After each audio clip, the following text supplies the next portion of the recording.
위해 하나님을 예배하기 위해 오신 여러분을 축복하고 환영합니다. 한 주간 여러분 평안하셨습니까? 독감이 유행이라고 해요. 우리 교육자들도 두 명이 독감 때문에 아주 병원에 링겔까지 맞고 왔는데 굉장히 많이 힘들고 아프다고 합니다. 여러분들 꼭 마스크 쓰시고 여러분들 건강 잘 지키시기를 바랍니다. 오늘 24년도 마지막 주일입니다. 송년 주일인데요. 여러분 올해 우리 표가 어떤 것이었는지 기억하시죠? 주보를 한번 여러분 첫 번째 페이지를 보시기 바랍니다. 한번 따라 하시겠습니다. 여호와 앞에서 믿음과 일상을 개혁하는 언약 공동체. 네. 주제 성경 구절이 열왕기하 23장 3절의 말씀이었습니다. 우리 같이 보겠습니다. 왕이 단 위에 서서 여호와 앞에서 언약을 세우되 마음을 다하고 뜻을 다하여 여호와께 순종하고 그의 계명과 법도와 율례를 지켜 이 책에 기록된 이 언약의 말씀을 이루게 하리라 하매 백성이 다 그 언약을 따르기로 하니라. 아멘. 남유다의 요시야 왕이 성전에 올라가서 모든 백성들과 더불어서 함께 하나님 앞에서 언약을 세웠습니다. 이 남유다 요시야 왕은 8살밖에 되지 않았던 나이에 왕이 되었어요. 그런데 이 요시야 왕이 18살이 되던 해에 예루살렘 성전을 수리했습니다. 왜냐하면 예루살렘 성전이 낡았고 또 파괴되고 부서져 있기 때문이었습니다. 이 요시야 왕의 이 계보를 보면은 요시야 왕의 할아버지가 누구냐면은 히스기야예요. 아주 믿음이 좋았던 히스기야 왕이 있습니다. 근데 히스기야의 아들이 므낫세였는데 아버지 히스기야가 원래는 39의 나이에 큰 몸에 종기가 나서 죽을 뻔했는데 히스기야가 간절히 기도해서 하나님이 고쳐주셨고 15년을 더 생명을 연장시켜 주셨어요. 그래서 이 히스기야가 생명을 연장을 받았는데 그런데 안타깝게도 히스기야가 이후에는 교만에 빠지게 됩니다. 근데 이 아들 므낫세를 이후에 낳았던 히스기야가 교만할 때 낳았던 아들이었어요.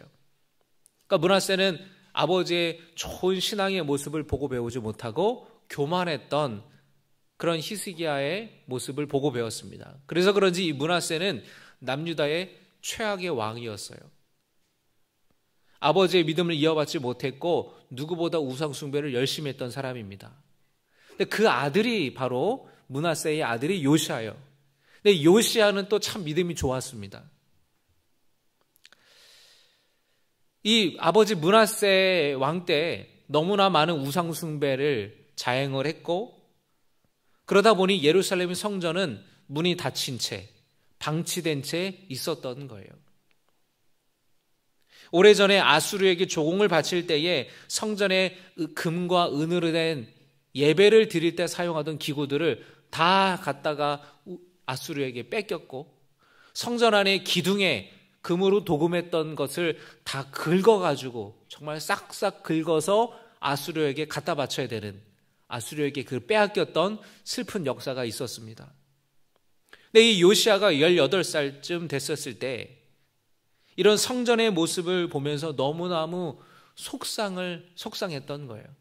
그래서 그가 마음을 먹고 예루살렘 성전을 수리하기 시작했는데 성전을 수리하다가 대제사장이 율법책을 발견했습니다. 성경 두루마리를 발견했어요. 그 성경이 무엇이었냐면 바로 신명기였습니다. 서기관이 읽어주는 신명기 말씀을 요시야 왕이 들을 때에 그가 자기의 옷을 찢었어요. 옷을 찢었다라는 것은 회개한다라는 의미가 있는 겁니다. 요시야 왕이 자기의 옷을 찢고 그 앞에 엎드려서 통곡하면서 울며 회개를 했습니다. 그 말씀을 들으면서 자기가 그동안 하나님의 말씀대로 살지 못했던 것이 깨달아졌기 때문이에요. 또 그는 왕으로서 하나님의 백성들인 유다 백성들을 왕으로서 잘 다스리고 통치하고 믿음으로 살아갈 수 있도록 다스렸어야 되는데 그러지 못했다라는 것 때문에 그는 울면서 자신의 옷을 찢고 회개했습니다. 그가 어떤 말씀을 들었을까요? 신명기서의 핵심되는 말씀이 6장 5절인데요. 6장 5절을 여러분 같이 한번 화면에 보시고 함께 봉독해 보겠습니다. 시작. 너는 마음을 다하고 뜻을 다하고 힘을 다하여 내 하나님 여호와를 사랑하라. 할렐루야.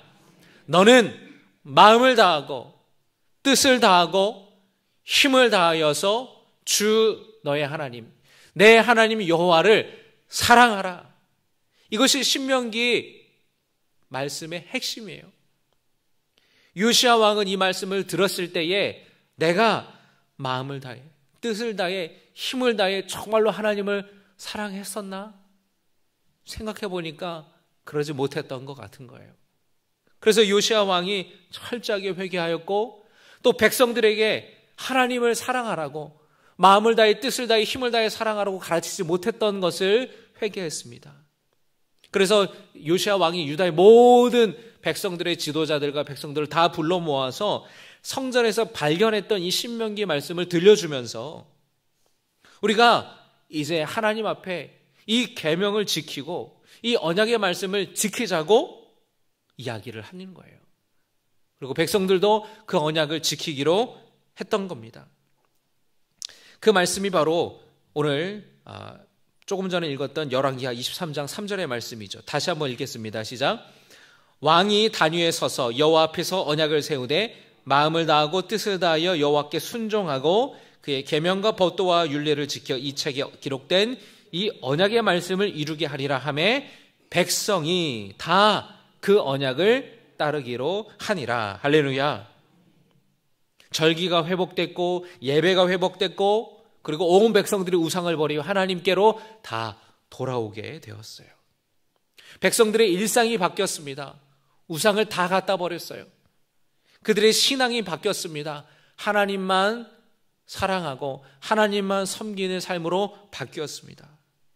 그 말씀을 기초로 24년 표를 이제 우리가 함께 세우지 않았습니까? 여호와 앞에서 믿음과 일상을 개혁하는 언약 공동체, 바로 이 표를 여러분 다시 한번 상기하면서 나는 올 한 해 동안에 이 말씀처럼 표처럼 내 삶에 믿음과 일상의 변화가 있었는지 여러분 돌아보기를 원합니다. 4층 리모델링 공사를 하면서 영아부실을 새롭게 꾸미고 또 중고등부실, 청년부 예배실을 새롭게 했죠. 작년부터 이제 시작을 하였는데 처음에 영아부를 시작할 때 아이들이 3명이었는데 지금 15명이 됐어요. 그래서 아이들이 여러분들이 오해하시는 분들이 계시는데 여러분 영아부가 타가소가 아니에요. 예배를 드리는 거예요. 그러니까 어린 아이들이 10개월밖에 되지 않은 아이들, 이제 막 걷지도 못하는 아이들이, 이제 막 걷기 시작한 아이들이 유치부 가기 전까지 말씀을 배우고 기도를 배우고 하나님을 예배하는 것을 배우는 겁니다. 얼마나 귀하고 감사한지 몰라요. 이 아이들을 또 영아부의 아이들을 부모들이 맡기면서 4세가 되면 유치부에 보내는데 그전에는 4세가 되기 전까지 유아실에서 아이들이랑 예배를 드리면서 제대로 예배를 집중하기가 참 어려웠는데 이제는 영아부에 아이들이 맡기고 젊은 부모들이 함께 예배를 드릴 수 있게 되니까 얼마나 감사한지 몰라요. 또 여러분 중고등부 청년들도 아주 열심히 예배를 드리고 또 활성화가 되어가지고 24일 날 크리스마스 이브 때 여러분 교회 학교 아이들 발표하는 거 보셨나요? 못 보신 분들은 여러분 유튜브 채널에 영상을 한번 보시면 얼마나 아이들이 열심히 하고 잘 준비했는지 몰라요. 엘리베이터 공사도 끝났습니다. 엘리베이터를 설치하고 나니까 그 전에 없을 때는 어떻게 다녔는지 모를 정도로 너무 편하고 좋아요. 그런데 여러분, 하나님을 예배하는 예배실과 교회 건물은 새로워졌는데 과연 여러분의 믿음과 일상도 새로워졌는지를 한번 여러분 생각해 보시기 바랍니다. 믿음 더하기 캠페인을 통해서 우리 신앙이, 우리 믿음이 날마다 더해지고 풍성해졌습니까? 오늘 빌립보서 4장 8절에서 사도 바울은 빌립보 교회 성도들에게 생각하라 라고 말씀합니다. 한번 따라 하실까요? 생각하라. 8절의 마지막 절 한번 보세요. 이것들을 생각하라. 그리고 9절에서 뭐라고 얘기합니까? 행하라. 따라합니다. 행하라. 행하라. 다시 한번요. 생각하라. 행하라. 8절과 9절을 이끄는 동사예요. 생각하라. 행하라. 뭘 생각하라고, 뭘 행하라고 사도 바울이 말씀하는 건지 한번 보겠습니다. 여러분 8절의 말씀을 보시면 사도 바울이 권면합니다. 끝으로 형제들아, 무엇에든지 참되며, 무엇에든지 경건하며, 무엇에든지 옳으며, 무엇에든지 정결하며, 무엇에든지 사랑받을 만하며, 무엇에든지 칭찬받을 만하며, 무슨 덕이 있든지 무슨 기림이 있든지 이것들을 생각하라. 뭘 생각하라고요? 이것들을 생각하라. 여러분이 8절에서 지금 사도 바울이 언급하는 것들의 이 헬라어의 원래 의미를 좀 제가 살펴봤는데, 첫째로 무엇에든지 참되며 라고 할 때 이 참되다라는 뜻은 말이나 행동에 있어서 참되고 진실되다라는 거예요. 그러니까 바울은 성도들에게 무엇에든지 말이나 행동에 참되고 진실해야 된다라고 말하는 거예요.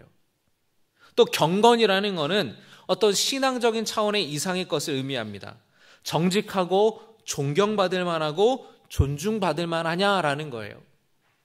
또 세 번째로 옳다는 것은 하나님과의 관계에 있어서 내가 옳게 의롭게 살아가고 있는지, 또 사람들과의 관계 가운데 내가 의롭게 살아가고 있는지를 묻고 있는 겁니다. 정결이라는 것은 우리 삶의 모든 영역에서 그 나의 동기와 행위가 순수하냐라는 것을 묻는 거예요. 사랑받을 만한 것, 그것은 사랑받을 만한, 그리고 매력 있는 그런 삶을 살고 있냐라는 겁니다. 남한테 눈살 찌푸리고 불쾌감을 주고 불편하게 하는 그런 인생을 사는 것이 아니라 충분히 사랑받을 만하고 참 저 사람 호감이다, 그런 얘기를 성도들이 들어야 된다라는 거예요. 또 칭찬받을 만하다라는 것은 좋은 소문을, 좋은 평판을 얻고 있느냐, 친절하냐라고 있는 거예요. 또 마지막에 이제 그 다음에 7번째로 덕이라는 말은, 특별히 이 말은 헬라어로 아레테라는 말인데, 인간이 도덕적으로 추구해야 하는 가장 최고의 선을 의미하는 겁니다. 그걸 행하고 그걸 추구하느냐라는 거예요. 그리고 마지막으로 기림이라는 거는 뭐냐면 기릴 만한 것, 인정받을 만한 것, 칭찬받을 만한 그런 삶을 살고 있느냐라는 겁니다. 그런데 여러분, 지금 이 사도 바울이 8절에서 언급하는 이런 것들은, 이 윤리적이고 도덕적인 가치들은 기독교 안에서만 존재하는 게 아니라 당시 그리스 사회와 그리스 문화에서도 굉장히 중요하게 여겨졌던 가치들이었다라는 거예요. 그러니까 사도 바울은 예수 믿는 사람들이라면, 예수 믿는 성도들이라면 그 당시 사회와 그 당시 문화에서 중요한 가치로 여겨졌던 것들, 선하고 옳다고 여겨졌던 그 것들에 대해서 생각해 봐야 된다라는 겁니다. 근데 이 생각하라는 말은 또 심사숙고하고 생각하는 것, 그리고 성찰하는 것, 평가하다라는 그런 의미가 있어요. 단순히 머리로 생각하라라는 것이 아닙니다. 그런 가치들을 추구하며 살았는지 자신의 삶을 심사숙고해서 생각해보고 성찰해보고 스스로 평가해 보라는 겁니다. 여러분, 올 한 해 동안 여러분의 평범한 하루하루 일상들을 돌아볼 때에 여러분이 가정에서나 직장에서 사회에서의 삶을 돌아볼 때에 이 빌립보서 4장 8절에서 사도 바울이 제시하는 그 윤리적이고 도덕적인 그 가치들을 떠올리면서 여러분의 삶에 한번 점수를 매겨보시는 거예요. 여러분 1점부터 10점까지 나는 과연 몇 점 정도를 줄 수 있을지 여러분 한번 스스로 생각해 보시기 바랍니다. 여러분 몇 점 정도 되시는 것 같습니까? 어떤 분들은 아유 목사님 제가 너무 부끄러워요. 저는 한 5점 정도밖에 안 되는 것 같아요. 어떤 분들은 또 그래도 목사님 제가 그래도 남보다는 정직하게 살려고 했고 거짓말하지 않고 내가 진실하려고 했고 다른 사람들한테 그래도 내가 친절히 행했으니까 저는 8점 정도 되는 것 같아요. 그런 분도 있을 수 있겠죠. 사도 바울은 성도들이 세상 사람들보다 모든 면에 있어서 윤리적으로 도덕적으로 비교 우위에 있어야 된다라는 겁니다. 더 정직해야 되고 더 의로워야 되고 더 깨끗해야 되고 인격적으로나 성품적으로나 더 훌륭해야 된다라는 것을 이야기하는 겁니다. 세상 사람들보다 못하면 안 된다라는 거예요. 예수 믿지 않는 사람들이 볼 때에 우리가 예수 믿는 사람들이 부끄럽지 않는 삶을 살아가야 된다라는 거예요. 여러분 올해 표를 기억하면서 나는 과연 내 일상 속에서 내 일상을 개혁하며 살았는지 더 나은 사람이 되었는지 더 좋은 사람이 되었는지를 여러분 스스로 성찰해 보시고 이 말씀을 빗대어 돌아보시기를 바랍니다. 9절의 말씀을 여러분 함께 다시 한번 보겠습니다. 9절입니다. 다 같이 읽습니다. 시작.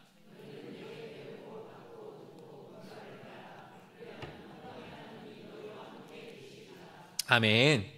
또 이어서 사도 바울은 빌립보 성도들에게 내게 배우고 받고 듣고 본 바를 행하라 라고 말씀합니다.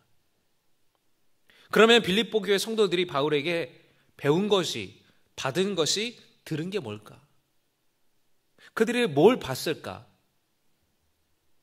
바로 복음에 대해서 그들이 배웠고 복음을 받았고 복음에 대해서 들은 겁니다. 바울은 항상 예수님에 대해서 가르쳤어요. 사도행전 20장의 20절과 21절의 말씀을 한번 화면에 띄워주시기 바랍니다. 제가 읽어드리겠습니다.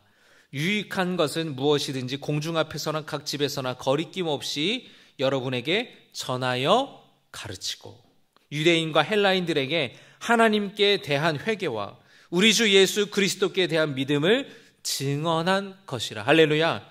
그러니까 지금 사도 바울이 하나님께 대한 회개, 우리 주 예수 그리스도께 대한 믿음을 증언하고 가르쳤다라는 겁니다. 자신의 죄를 회개하고 하나님께 돌아오라는 겁니다. 여러분 예수님도 똑같은 말씀을 전하셨죠. 회개하라 천국이 가까이 왔느니라. 회개에 대한 말씀, 구원에 대한 말씀, 그리고 구원을 위해서 당신의 아들 예수 그리스도를 보내주셔서 십자가에 달려 죽게 하심으로 예수 그리스도를 믿는 사람들은 죄사함 받고 구원받는다라는 이 예수님을 통해 이루시는 하나님의 놀라운 이 구원의 말씀, 이 복음을 사도 바울은 부지런히 전하고 가르쳤다라는 거예요. 믿음에 관한 부분이죠. 그리고 바울은 9절에서 여러분들이 본 바를 행하라 라고 말씀합니다. 바울은 그리스도인이 된다는 게 어떤 것인지 몸으로 보여주었어요. 자식은 여러분 누구를 보고 배웁니까? 부모를 보고 배워요. 제자들은 스승을 보고 배워요. 바울은 빌립보 교회 성도들에게 나를 보고 배우십시오. 내가 했던 대로 그대로 하십시오라고 이야기를 하는 겁니다. 그러면 사도 바울의 어떤 모습을 보았다라는 걸까요? 사도 바울이 신라와 함께 빌립보에 넘어가서 복음을 전하였는데 첫 번째 만난 사람이 루디아라는 옷감 장수였어요. 그리고 그 지역에서 복음을 전하는데 어떤 여인이 참 불쌍한 여인이 있었습니다. 어떤 여인이었냐면 귀신 들린 사람이었어요. 근데 이 사람의 또 신부는 또 노예예요. 그런데 그 귀신이 점치는 귀신이었습니다. 점치는 귀신이 들렸던 이 여자 노예가 있었는데 이 빌립보 성 안에 굉장히 유명한 점쟁이였던 거예요. 근데 이 사람이 노예니까 많은 사람들이 점 보러 왔는데 그 이 노예를 통해서 이 주인들이 많은 돈을 벌었습니다. 근데 귀신에 시달리고 얼마나 괴로워요. 사도 바울이 이 점치는 귀신 들리는 여인에게서 귀신을 쫓아냈어요. 이 여자는 귀신에 놓여 이제 완전히 정신이 온전해지고 회복이 되었습니다. 그런데 여러분, 이거는 너무나 박수받을 일이고 축하할 일이고 칭찬할 일이잖아요. 그런데 이 일에 아주 분노했던 사람이 있었어요. 누구였을까요? 이 점치는 귀신 들린 여정을 통해 돈 벌었던 주인들. 그 주인이 사도 바울에 대해서 얼마나 분노하고 얼마나 화를 냈는지, 그가 화가 나서 거짓으로 사람들을 선동시켜서 바울을 때리게 하고 감옥에 갇히게 만듭니다. 그래서 바울이 억울하게 매맞고 감옥에 갇혀 있었어요. 그런데 바울과 실라는 그 감옥의 한밤중에 기도하였고 찬양했습니다.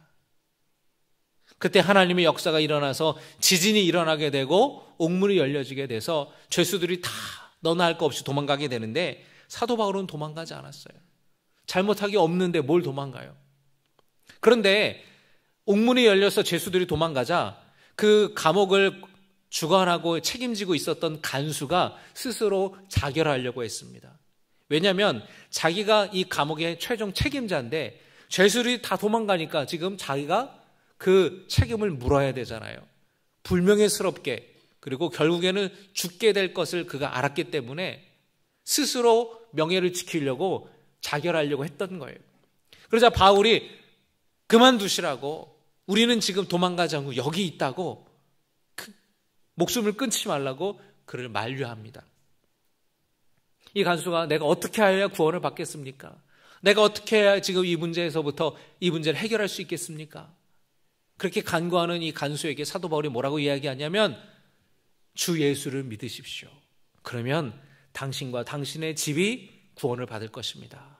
그렇게 복음을 전해서 이 간수를 위로하고 이 간수에게 예수님을 전해서 그와 온 집이 다 예수 믿고 세례받고 구원받게 된 것입니다. 할렐루야. 그래서 빌립보 교회는 이 자색 옥감장수였던 루디아와 간수와 그 가족들로부터 함께 시작이 되었던 교회예요. 이들이 지금 보았던 사도 바울의 모습이 무엇이었습니까? 예수로 충분했던 삶. 그리고 감옥에서도, 그 고난 중에서도 기도하고 찬양했던 사도 바울의 모습.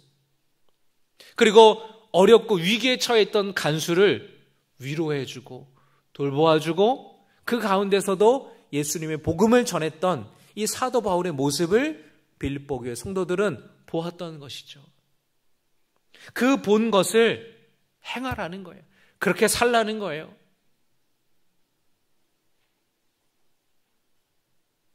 고난 중에서도 기도하라고, 찬양하라고, 위기 속에 있는 어려운 사람들을 위로하고 돌보라고, 때를 얻든지 못 얻든지 복음을 전하라고, 예수로 충만한 삶을 살라고 그렇게 행하라고 말하는 겁니다. 여러분, 사도 바울이 굉장히 출신이 대단했던 사람이었어요. 그런 유대인이었지만 나면서부터 로마 시민권을 가진 사람이었습니다. 그리고 이 바울은 가말리엘이라고 하는 대학자에게 그 밑에서 사사받았어요. 그 밑에서 공부를 했어요. 쉽게 말하면 하버드 대학에서 박사학위를 받은 사람이었던 거예요. 굉장히 지식이 많았고 성경에 대해서, 율법에 대해서는 아주 타고난 사람이었고 바리새인 중에 바리새인으로서 말씀을 철저하게 지키는 사람이었습니다. 그런데 사도 바울이 예수 믿고 나서 뭐라고 이야기합니까? 나는 그와 같은 것들이 다 배설물과 같이 여깁니다. 자신에게 중요한 것이 아니라는 거예요. 자신에게 중요한 것은 오직 내 안에 계신 예수 그리스도 뿐이라는 겁니다. 예수님으로 말미암아 그런 충만한 삶을 살았고 예수님으로 충분한 삶을 살았던 거예요. 빌립보 교회 성도들은 그런 바울의 모습을 보았습니다. 그리고 그렇게 살라고 사도 바울은 권면하는 거예요. 사도 바울은 말씀합니다. 그리하면 9절의 말씀 여러분 9절 하반절의 말씀 같이 봉독합니다. 시작. 그리하면 평강의 하나님이 너희와 함께 계시리라. 할렐루야. 이 말씀은 두 가지 의미가 있습니다. 하나님이 함께 계신다라는 뜻이고 하나님의 평강이 함께 할 것이다. 여러분 안에 있는 근심과 불안과 걱정과 염려들을 하나님께서 평강 주셔서 그것들을 다 몰아내 주시는 은혜 주시기를 주님의 이름으로 축복합니다. 여러분 올해 표대로 여러분의 믿음이 변하였나요? 여러분의 일상이 변했나요? 한 해 동안 나의 신앙생활은 어땠는지 한번 여러분 점수를 매겨보시기 바랍니다. 조금 내가 아쉬운 점수라면 다시 한번 여러분 그 말씀 앞에 오늘 이 빌립보서 말씀 앞에 결단하시기를 바랍니다.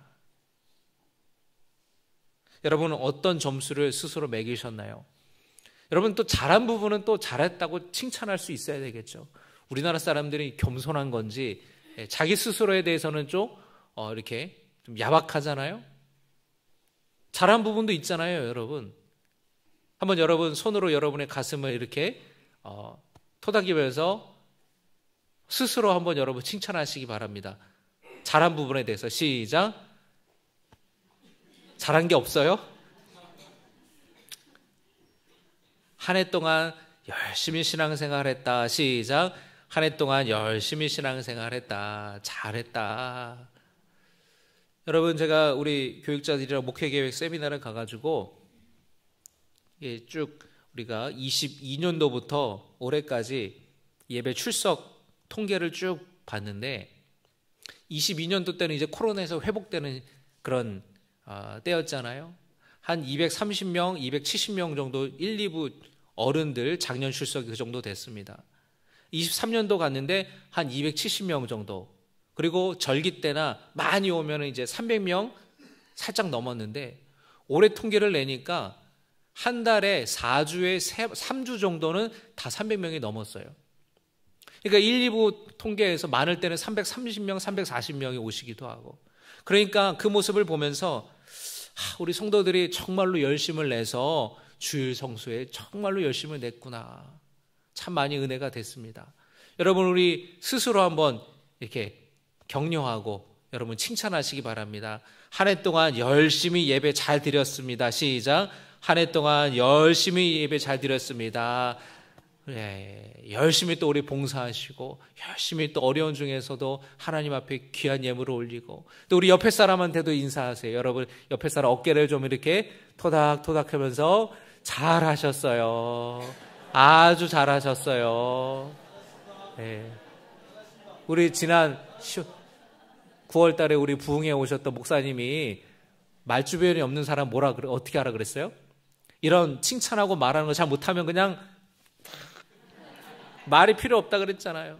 옆에 있는 사람한테 인사합시다. 잘하셨어요. 잘하셨어요. 잘한 부분은 여러분 칭찬하셔도 되잖아요. 네.